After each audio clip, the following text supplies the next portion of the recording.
말씀 중심으로 하나님을 믿어라 라는 제목으로 은혜 말씀을 나누겠습니다. 한국에서 주로 남자들이 하는 말들 중에 정말로 이 믿을 수 없는 대표적인 말이 있다고 합니다. 무슨 말 같아요? 남자가 여자보다 자주 사용하는 문장입니다.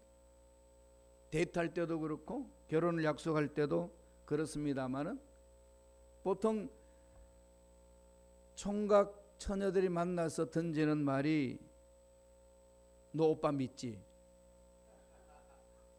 이 말이라는 거예요. 너 오빠 믿지? 못 믿어?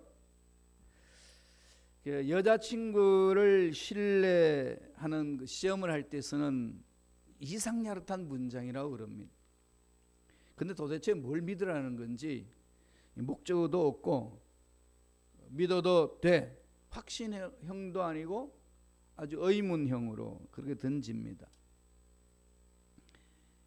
만약에 우리 자녀들이 주위에 있는 친척의 자녀들이 이런 일들 일어날 있다면은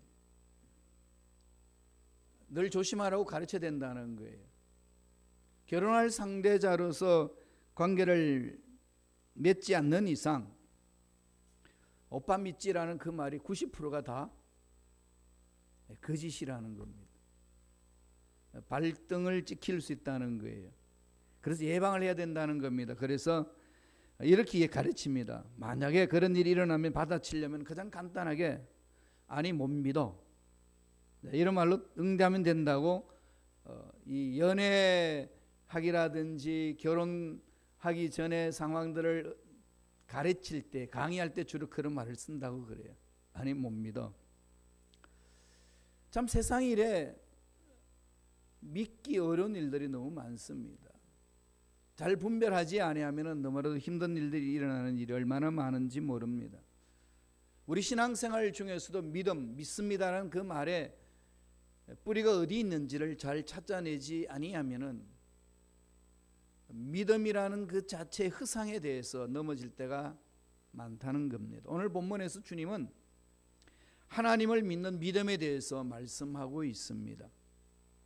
세상 사람들을 믿을 수 없지만은 우주 만물을 창조하신 전능자 하나님은 믿을 수 있다. 딱 그렇게 결론을 내리시면서 말씀을 합니다. 함께 합독했던 말씀 한번 더 읽어볼까요? 마가복음 11장 22절입니다. 다 같이 우리 한 목소리 천천히 읽습니다. 예수께서 그들에게 대답하여 이르시되 하나님을 믿어라. 하나님을 믿어라. 믿음의 대상을 먼저 선정하고 신뢰하라고 이야기를 합니다. 세상에 일어나는 모든 일들이 다 우리의 삶을 어렵게 하는 건 아니지만은 우리의 삶을 속이는 일들이 얼마나 많은지 모릅니다. 신앙생활을 할 때에 그와 같은 상황 속에서 살다가 왔기 때문에 이 믿음이라는 것이 일상적으로 믿는 그 믿음에 그게 우리 마음이 팔려서 진정한 하나님을 믿는 부분에 대해서는 무방비된 상태일 수도 있고 정확하게 그 믿음이 뭔지도 모르고 믿습니다. 그럴 수 있다는 겁니다. 저와 여러분 신앙의 믿음은 대상이 분명한 거죠. 우리가 믿습니다 그랬을 때에 무엇을 믿는지에 대한 대상이 분명합니다. 오늘 주님은 뭐라고 그러셨나요? 하나님을 믿어라. 하나님을 믿으라는 거죠. 하나님이 내 믿음의 대상이 아니면은 그것은 다 신념입니다. 자기 확신이죠. 자기 자신에 대해서 믿음을 갖습니다. 그건 신념이에요. 물론 세상 삶에 있어서 신념이 필요합니다. 일전도 제가 말씀드렸습니다만 신념이 없는 사람과 신념이 있는 사람의 삶을 비교해 보면은 확연히 다릅니다. 신념이 있는 사람은 이 세상에 확신 있게 뭔가를 잘 풀어나갑니다. 신념이 없으면 어떤 어려운 문제에서도 주저앉습니다. 그러나 그것은 신념이지 믿음은 아니라는 겁니다. 자기 확신은요 그냥 잘 될 거야. 잘 될 수 있어. 자기 체면화가 얼마나 많은지 모릅니다. 간단히 말씀드리면 믿음이 아니라는 거죠.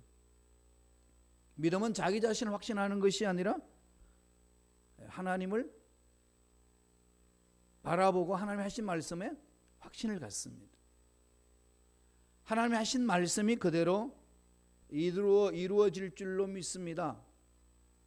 이걸 믿는 거죠. 성경에서 말하고 있는 믿음은 약속의 말씀을 믿는 것이라고 늘 가르치고 있습니다. 따라서 하나님, 전능하신 하나님은 우리의 믿음의 대상이기 때문에 신앙생활을 한다는 것은 우리가 믿는 하나님을 알아가는 삶입니다. 하나님을 알지 못하면은 하나님이 말씀하시는 그 말씀에 대해서 믿음을 가질 수 없습니다. 믿음이 아닌 것을 가지고 자기 신념 속에서 자기 자신을 확신하는 것, 이런 걸로 나아가서 나중에 일이 안 풀어지고 낭패가 있고 한계를 느낄 때에 주저앉아 버립니다. 믿음 생활에 대해서 출발이 잘못됐다는 거죠. 하나님을 알아가는 것, 하나님 어떤 분인지 그분 하신 말씀을 붙잡는 것이 믿음이라고 성서는 늘 가르쳐 줍니다. 아버지께서 약속하신 말씀이 내 속에 없으면 믿음이 없는 겁니다. 자기 스스로 믿음이 있는 양 속이는 겁니다. 그래서 문제가 잘 풀어질 때는 정말로 하나님 살아계신 것 같고, 문제가 안 풀어지면 하나님이 안 살아계신 것 같고, 하나님이 나와는 아무 상관이 없는 것처럼 느껴질 때도 있습니다. 물론 우리 인간의 감정이기 때문에 일이 잘 되고 안 되고에 따라서 기폭이 있을 수 있습니다. 그죠? 올라갈 수도 있고 내려갈 수도 있고. 그렇지만은 순간뿐이지 정말 믿음이 있는 사람은 어떤 문제 앞에서 그냥 그렇게 좌절하거나 낙심하거나 주저앉지 않습니다.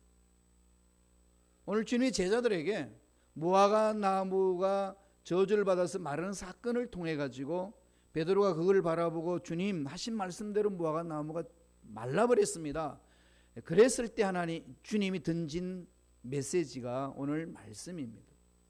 딱 한마디로 결론 내리죠. 하나님을 믿어라.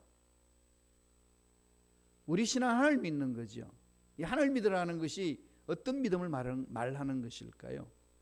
세 가지로 살펴보겠습니다. 첫째로 제한하지 않는 믿음을 말합니다. 제한하지 말라는 거죠. 지금 베드로가 하는 그 말에 대해서는 와, 이상하네요. 정말 그렇게 됐네요. 이 갑자기 이렇게 됐습니다. 그렇게 반응하는 베드로를 향하여서 지켜보고 있는 제자들을 향해서 던진 말씀이 하나님을 믿어라. 하나님의 능력을 제한하지 말라는 거죠. 하나님이 하신 말씀을 너의 생각 속에 집어넣고 경험 속에 집어넣고 제한하지 말라는 말씀입니다. 이렇게 말하고 있는 김 목사도 제한할 때 너무 많이 있다는 것을 발견합니다. 이건 우리 모두가 몸부림쳐야 될 부분이죠. 말씀을 볼까요? 마가복음 11장 23절의 말씀입니다. 다 같이 한 목소리 읽습니다. 내가 진실로 진실로 너에게 이르노니 누구든지 이 산더러 들려 바다에 던져지라 하며 그 말하는 것이 이루어질 줄을 믿고 마음에 의심하지 아니하면 그대로 되리라. 여기에서 무슨 말씀을 하시나요? 주님이 진실로 너에게 이르노니 누구든지 제한하지 않죠. 누구든지 하나님이 주신 이 말씀을 믿고 나아간다면은 산더러 들려 바다에 던져져라 해도 된다는 거죠. 누구든지 하나님의 능력을 누가 제한할 수 있느냐? 왜 너희들 경험 속에 하나님의 능력을 집어넣고 있느냐? 주님은 제한하지 않습니다. 누구든지 다. 목사님은 그렇게 할 수 있는 것이 아니라, 중직자만 그렇게 할 수 있는 것이 아니라, 하나님을 믿는 자는 누구든지 다 하나님을 믿어라. 하나님을 믿는 가장 기본적인 자세는 하나님의 능력을 제한하지 말라는 겁니다. 또 하는 말씀이 이어서 그렇게 하고 있습니다. 24절 보세요. 한번 읽어볼까요? 다 같이 읽습니다. 그러므로 내가 너에게 말하노니 무엇이든지 기도하고 구하는 것은 다 받은 줄로 믿어라. 그리하면 너에게 그대로 되라. 무엇이든지 기도하고 구하는 것은 무엇이든지. 자, 누구든지 무엇이든지. 이 안에 어떤 제한이 있나요? 주님 하신 말씀에 제한 없습니다. 이 말씀 깊이 한번 묵상해 보세요.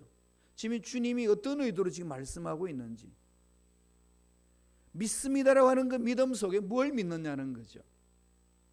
주님은 단호 외칩니다. 하나님을 믿어라. 그 하나님 우주 만물 창조하신 전능자 하나님이시다. 그러므로 믿는 자 누구든지, 그리고 인생살이에 풀리지 않는 무슨 문제든지, 누구든지 무엇이든지, 이것을 지금 주님은 말씀하시면서 제한하지 말라는 겁니다. 생각으로도 제한하지 말고, 말로도 제한하지 말고, 삶으로도 제한하지 말라는 그 말씀입니다. 이것은 이미 창세기부터 요한계시록까지 계속 믿음 일꾼들을 통하여서 보여준 사건들이 있습니다. 출애굽기 14장을 바라보면 이스라엘 백성들이 출애굽한 후에 홍해를 만납니다. 바로의 군사들, 정예 부대, 철병거 600대를 이끌고 뒤쫓아옵니다. 오늘 말하면 탱크 600대를 이끌고 따라온다는 얘기입니다.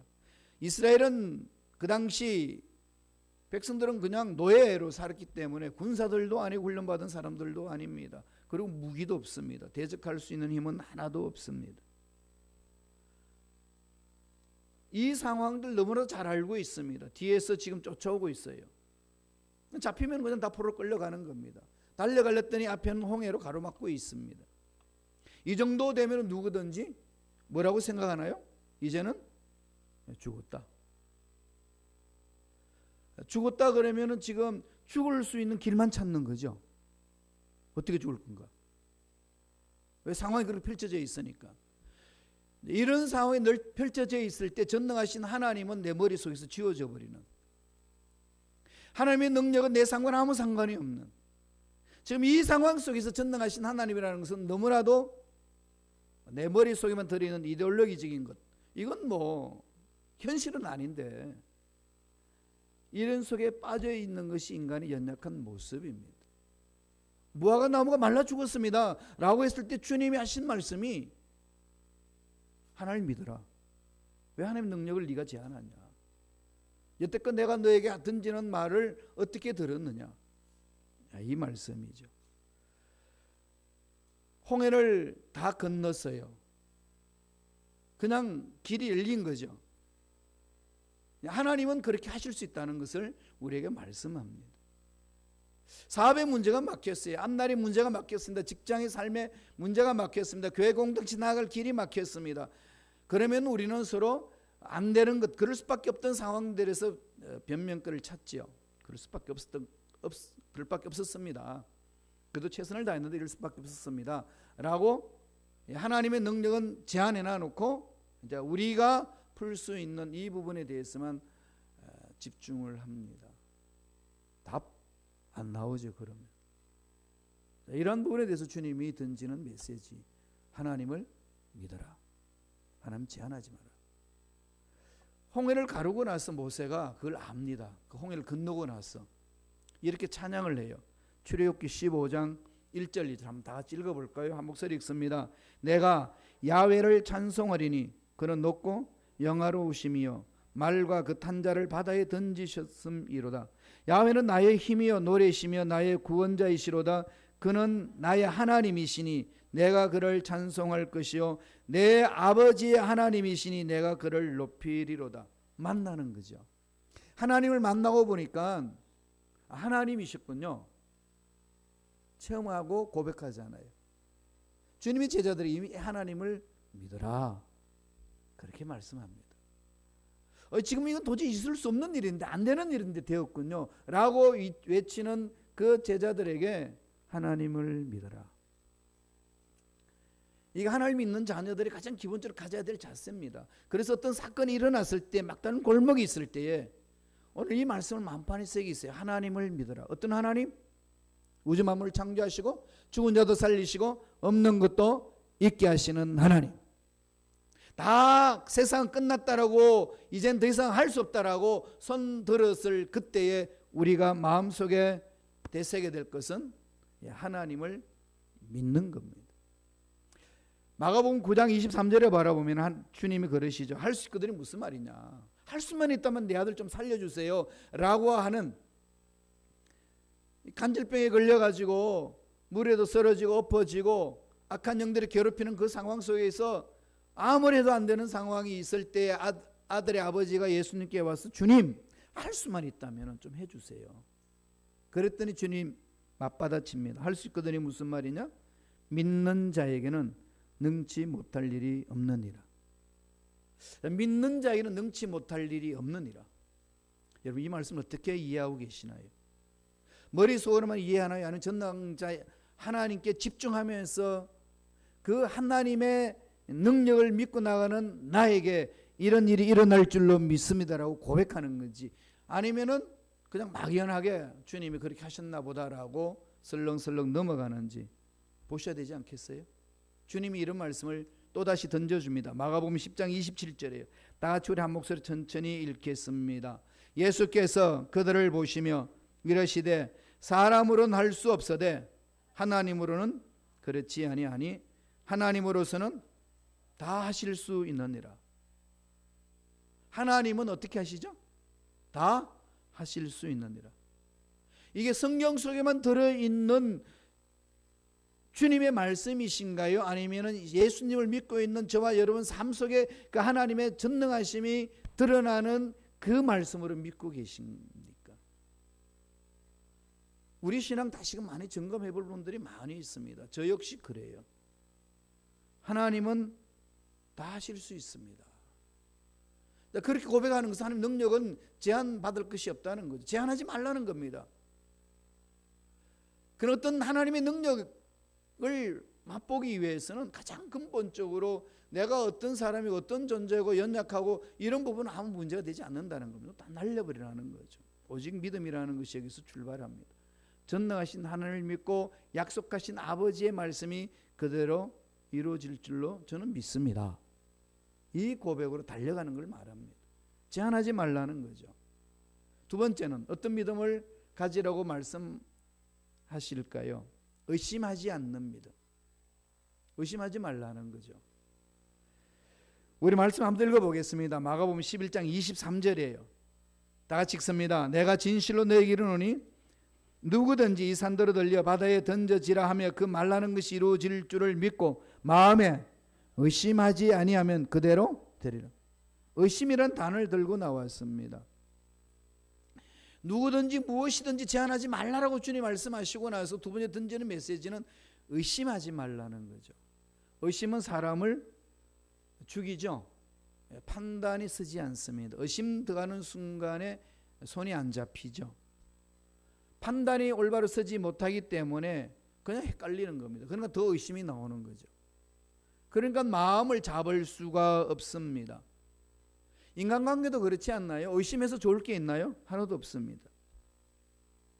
의심하기 시작하게 되면은 서로가 서로들 간에 뭘 맡기고 일할 수 있는 건 하나도 없습니다. 부부지간도 마찬가지 않습니까? 의부증, 의처증 나오는 것은 하나의 나중에 정신병으로까지 나아갑니다. 왜 그럴까요? 그 핵심이 뭐죠? 믿지 못한 의심 때문에. 관계 다 깨트려버리는 거죠. 인간관계 다 모든 관계가 깨어지는 것은 의심 때문에 그렇고, 하나님과 나의 관계도 깨어지는 것은 의심 때문에 그렇고, 하나님이 베푸실 수 있는 기적을 우리가 체험하지 못하는 것도 의심 때문에 그렇습니다. 그런 의심이 왜 생길까요? 하나님이 어떤 분인지 모르니까. 서두에 제가 말씀드렸듯이 신앙생활은 하나님이 누구인지를 알아가는 거라고 그랬죠. 안다는 것은 그냥 머릿속만 아는 게 아니라 삶을 통해서 체험하는 것. 그래서 어떤 문제가 있고 막다른 골목이 있을 때는요, 결심해야 됩니다. 여기서 내가 살아계신 하나님을 만나리라. 그리고 그 하나님을 반드시 체험하리라. 이런 흔적이 있으셔야 돼요.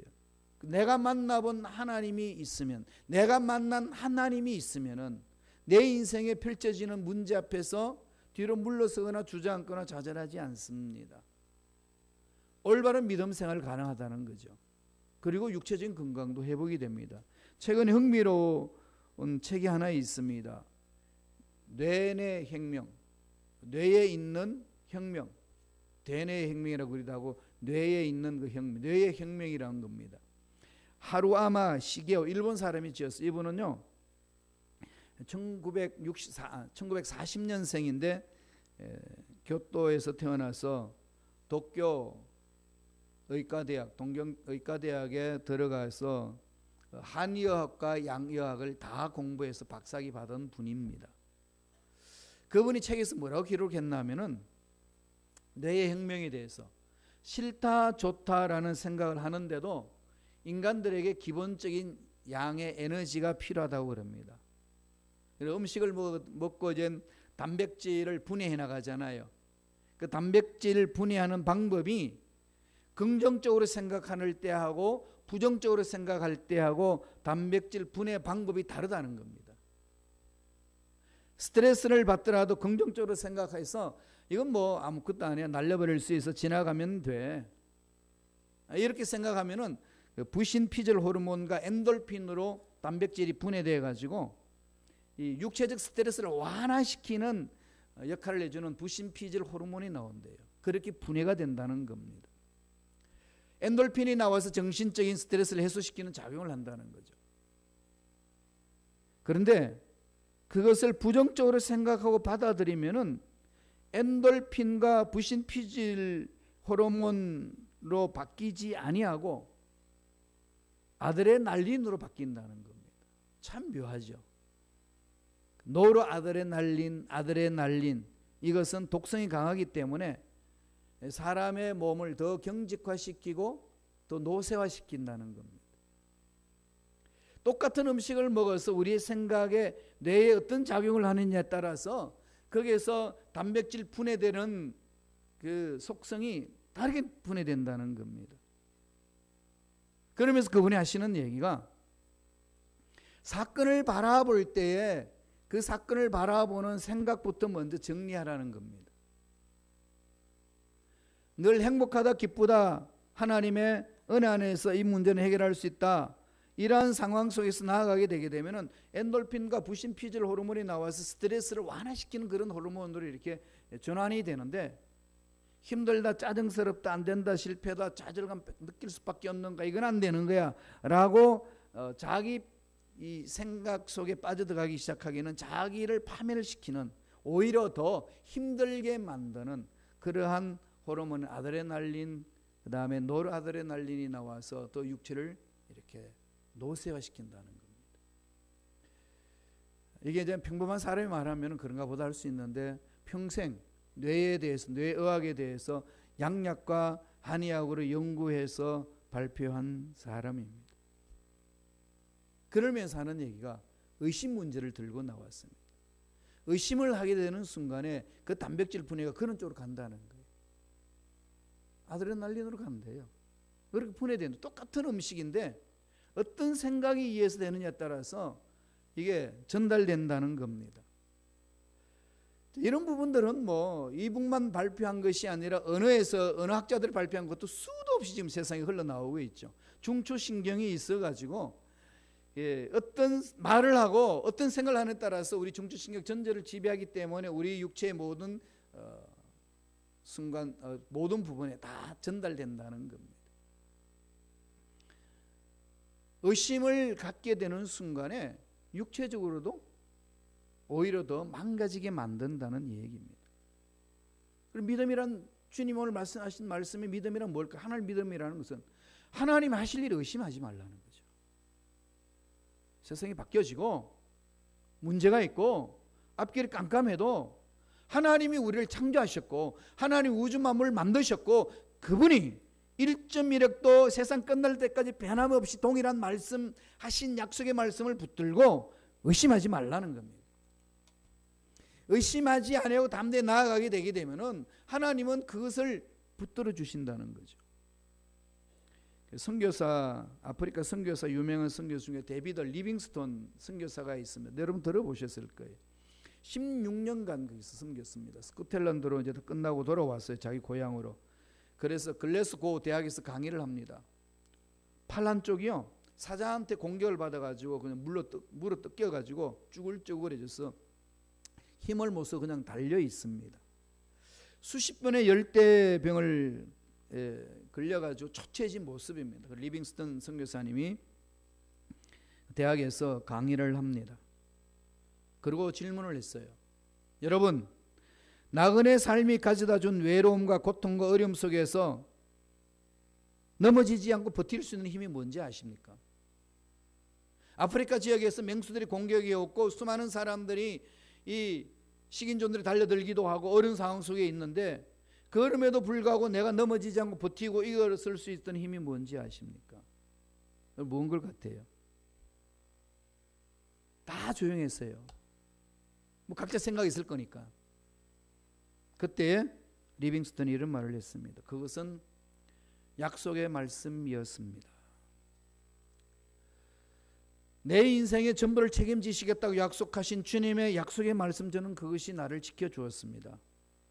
그게 바로 마태복음 28장 20절에 나오는 말씀입니다.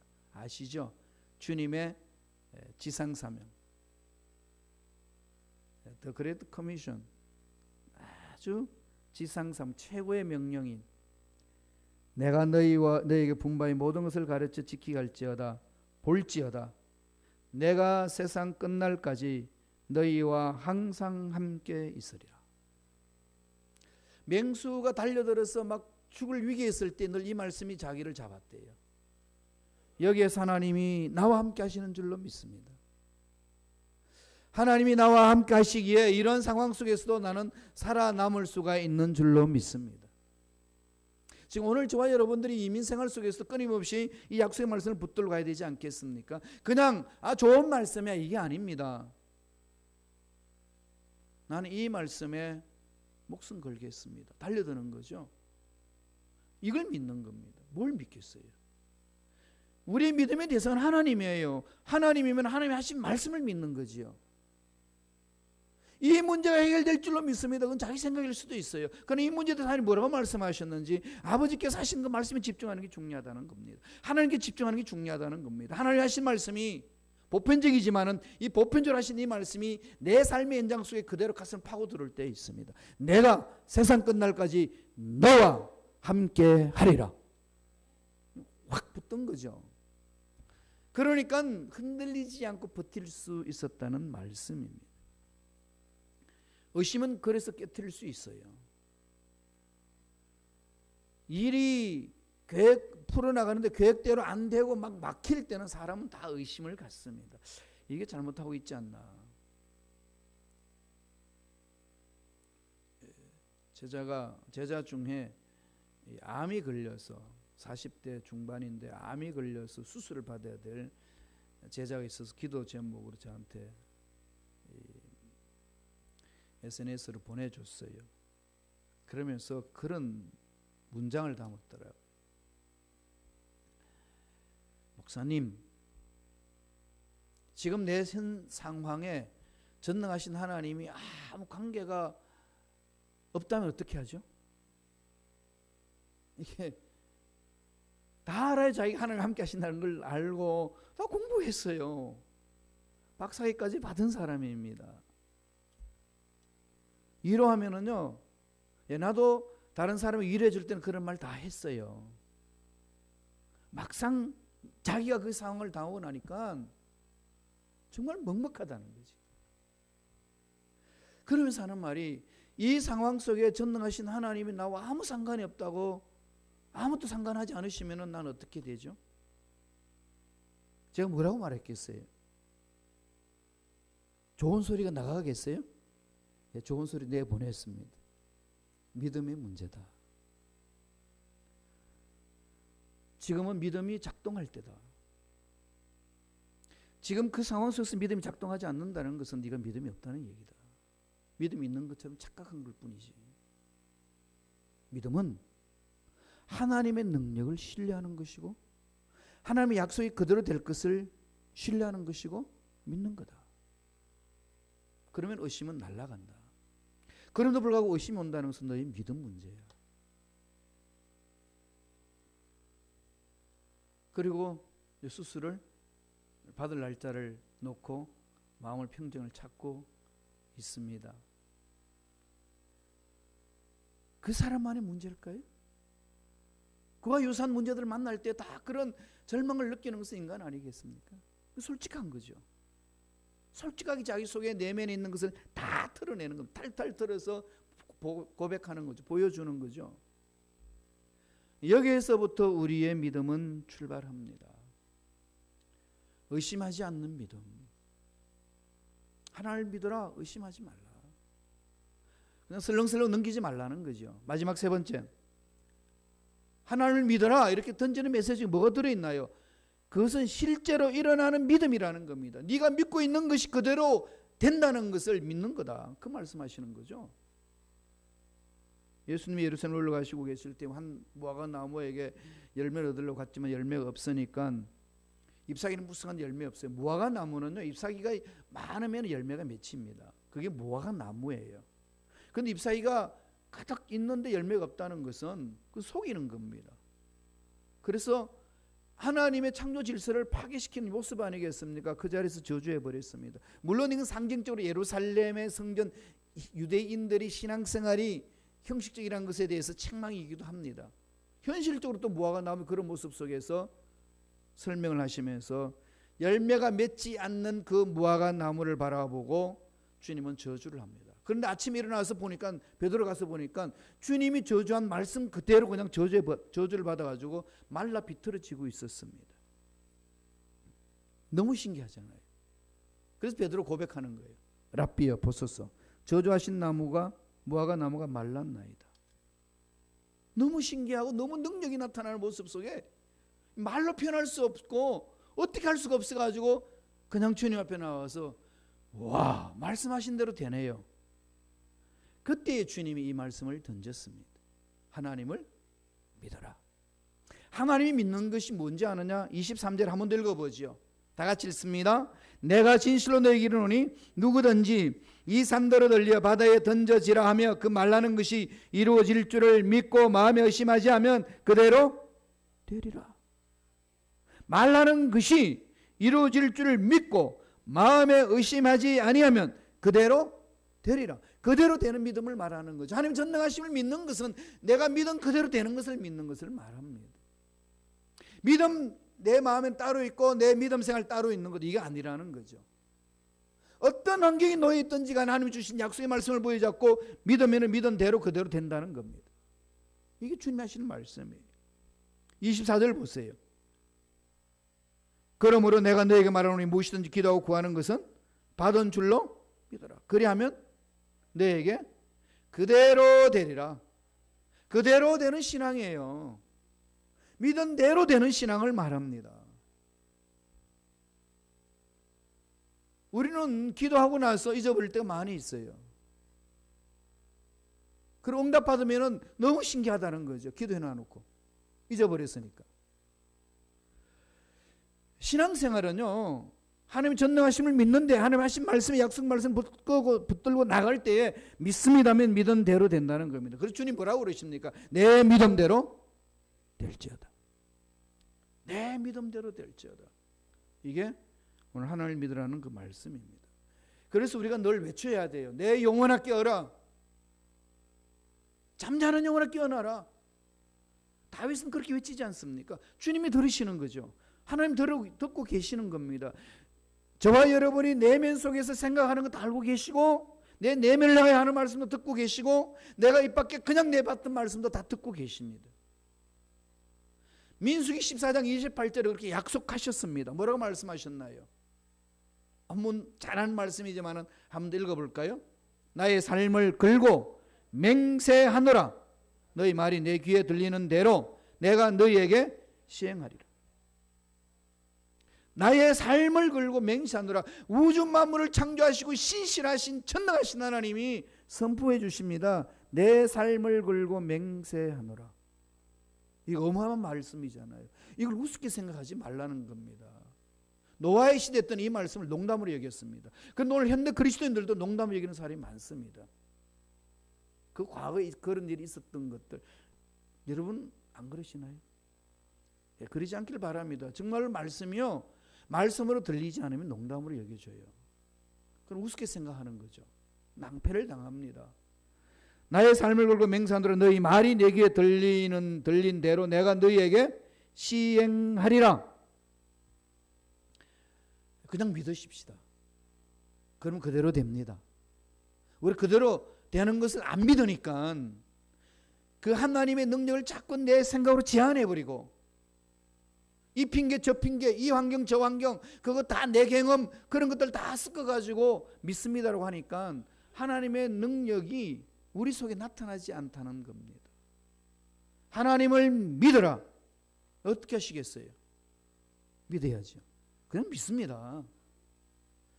오늘 주님이 하신 이 말씀은 우리 평생 우리 믿음 생활의 지표가 되어야 됩니다. 믿음대로 되는 것. 그러한 복이 저와 여러분 삶에 나타나기를 간절히 축원드립니다. 기도하겠습니다. 하나님 아버지 감사와 찬양을